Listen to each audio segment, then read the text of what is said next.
繼續。聽起上嚟，你當時戒酒嘅時候都好清楚自己嘅目標喎，仲識得揾其他唔同嘅方法。呢啲經驗其實反映咗你係一個有能力、有決心、有方法嘅人。但係最終都係失敗啦，我已經諗唔到其他方法啦。聽落其實你都想再知多少少其他戒酒嘅資訊喎。Karen，你會唔會想我俾啲建議你參考下呢？如果可以，我都想知道除咗散步同煲劇之外，有啲咩方法俾我參考一下。咁我覺得首先可以訂立一個短期嘅目標啦，例如可以話一個禮拜之內你減少飲酒嘅次數同埋數量。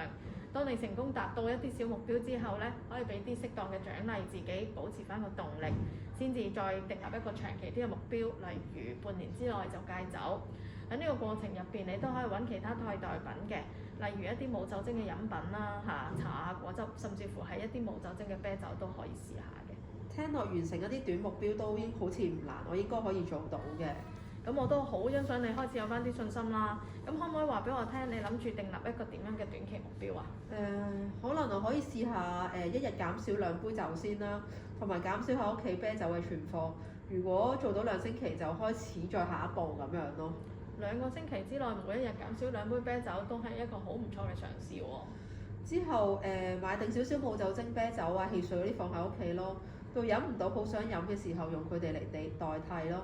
希望可以減少我對酒精嘅依賴，最後可以完全唔買。呢個計劃真係好具體喎，有冇諗過可以點樣獎勵自己啊？如果完成到？首先我會用慳到嘅錢咧買啲似嘉華嘅文具俾我2個女啦。我聽到咧佢哋2姊妹傾偈嘅時候咧，好羨慕其他同學仔有，我都好耐冇買嘢俾佢哋啦。佢哋應該會好開心。之後我仲想儲嗰啲錢同佢哋一齊去旅行咯。你真係好重視2個女女喎，諗到用戒酒嘅錢慳到嘅錢去進行一啲女女都中意嘅活動。依家聽落戒酒一方面可以改善你依家嘅情況啦，另一方面又可以令到親子關係加強。咁你一路戒酒都有動力可以持續推動你啦。咁你而家覺得你對戒酒嘅信心係幾多啊？同你傾完之後，可能個信心可以升到5分。由3分升到5分，真係一個好大嘅進步嚟嘅喎。咁除咗實行呢個計劃，你覺得仲有冇其他方面係可以幫到你㗎？如果我覺得有多啲支持啦，有多啲人支持我，幫我分擔下我啲壓力，或者有朋友同我傾下偈，可能會好啲咯。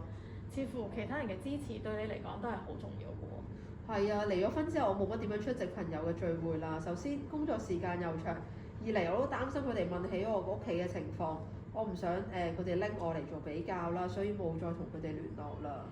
可能因為婚姻嘅狀況嘅改變，令到你嘅社交方式亦都有唔同，冇朋友可以傾訴分擔到。咁你會唔會諗到身邊有啲咩人可以幫到你㗎？我唯一諗起嘅係我媽咪咯，雖然佢會話我，但係佢最後都會幫我。我知道佢一路都係咁愛我。聽落雖然朋友未必可以幫到你，但係你媽咪都好願意去幫你喎。咁如果我哋邀請你媽咪一齊嚟傾下，等佢了解多啲你嘅難處，再一齊揾方法去支援你戒酒，你覺得點啊？好啊，我都想佢了解我難處多啲，俾啲支援我，唔係話我唔係打擊我咁樣。咁 Karen，我哋今日都傾咗好多啦。咁我想總結一下我哋傾過嘅嘢先。咁首先我聽到你對你個女嘅愛同埋關心啦，佢哋亦都係你想改變嘅最大嘅動力嚟嘅。咁你亦都提到，雖然你覺得改變好難，但係你已經有嘗試過一啲方法，例如散步，加上你願意嚟呢度見我同我傾下，其實都係一種好重要嘅一步嚟嘅。咁依家你亦都諗到一啲好具體嘅改變方法啦，例如逐步減少飲酒或者揾其他替代品啦。咁你都有提過，如果有更多嘅支援，你嘅信心亦都會更加高嘅。咁我哋之後可以一齊再探討下點樣建立呢個支援系統嘅。最重要係你希望有一日你可以成為一個好開心、好穩定嘅媽咪，俾到你啲女一個更好嘅環境我覺得你嘅決心同埋愛心真係好強大，呢啲亦都係你改變嘅重要嘅資源嚟嘅。戒酒唔係一件易事嚟嘅，咁我哋可以一齊努力，一齊一步一步咁去實現你嘅目標啊！多謝你啊 Tammy，我今日覺得傾完之後舒服好多，我會繼續努力㗎啦。